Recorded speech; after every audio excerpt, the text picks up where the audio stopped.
जय श्री महाकाल। जब किसी के ऊपर भूत बाधा या प्रेत बाधा, जिन्न बाधा, शैतान बाधा या ऊपरी समस्या जब होती है, तब उसको कोई मार्ग नहीं सूझते हैं। लोग जब समस्याएं नहीं रहती है तो अनेकों मार्ग देते हैं, पर जब समस्याओं का पहाड़ टूटता है तब मार्ग नहीं मिलता है। कहाँ जाएं, किसके पास जाएं, किधर जाएं, कहाँ इलाज करें, कहाँ नहीं करें, क्योंकि लोग हमेशा लगे हैं शोषण करने के लिए। आप थोड़ा सा बोल दो हम दुखी हैं, आपके मुंह में कैमरा डाल देंगे, भैया तुम किससे दुखी हो, क्यों? यह इसलिए कि अपनी चीज़ों को और प्रचार किया जाए। लक्ष्य साबुन लगाओ, क्योंकि लक्ष्य साबुन का तो प्रचार हम नाम ही सुन के हो जाते हैं। तो यही होता है, हर व्यक्ति को इन चीज़ें अच्छी नहीं लगती है, पर मैं आप लोगों को प्रयोग बताऊंगा, कर लोगे तो कभी जिंदगी में किसी के भी पास जाने की जरूरत नहीं है। ईश्वर से बड़ा कोई नहीं है। लोग अपने स्वार्थवश इंसानों को ईश्वर मान बैठते हैं।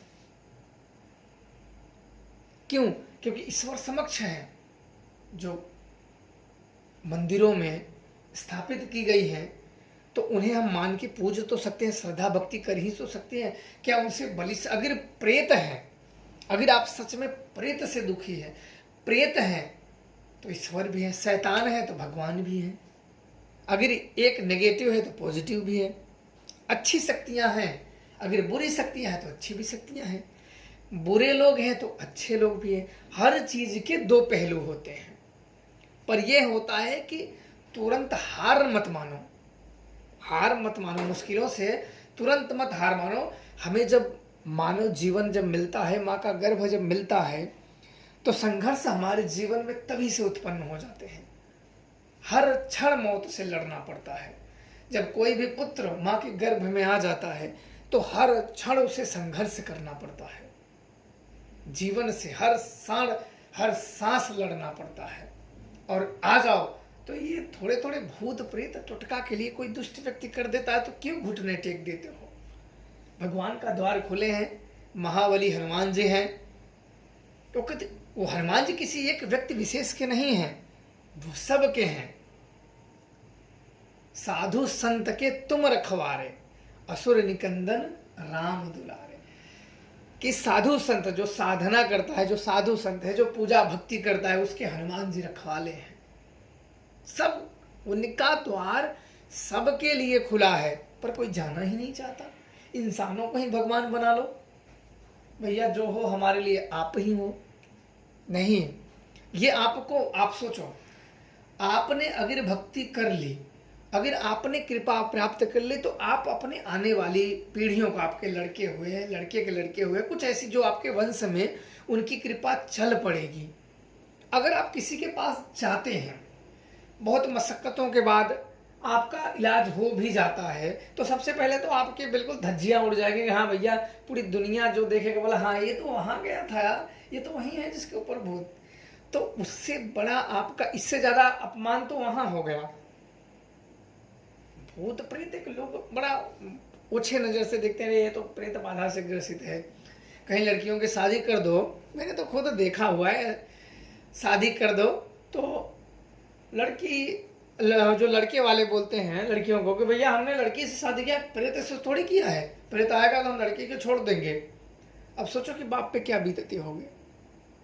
तो मैंने तो ऐसे चीज़ें देखे हुए हैं, और आप लोगों ने भी, कई लोगों ने देखा हुआ है, मैंने नहीं, कई लोगों ने भी ऐसी चीज़ें देखी होगी। ऐसे ऐसे लोग रहते हैं। तो आप लोगों को हनुमान जी का जो प्रयोग करना है, सर्वप्रथम किसी उजाड़ स्थान में जाना है। ध्यान रखना है, उजाड़, कुछ भी फेरबदल नहीं करना है। और रात में, रात 10 बजे हो सके तो घर से ही रात में जाइए, घर से दूर, थोड़ा जहाँ शांति, कोई आए जाए रात में आपको किसी भी प्रकार का कोई डिस्टर्ब ना करे, और गुप्त तरीके से आप साधनाएं कर सकते हो अपनी। इसके बाद वहां जाइए, बिल्कुल साफ सुथरे रहें, साफ सुथरे रहें, सात्विक भोजन करें, हनुमान जी का स्मरण करें, राम जी की पूजा करें, और इसके बाद आपको मंगलवार को व्रत रहना है और मंगलवार को दिन में किसी मंदिर में, हनुमान जी के मंदिर में दर्शन करने जाएं। दर्शन करने इसलिए जाएं कि जो आप साधना कर रहे हो वो जो ऊर्जाएं हैं वो सात्विक ऊर्जा बनी रहे। उनके दर्शन करने से हमें और प्रेरणा मिलती है कि मेहनत पे अपने बरकरार बने रहे।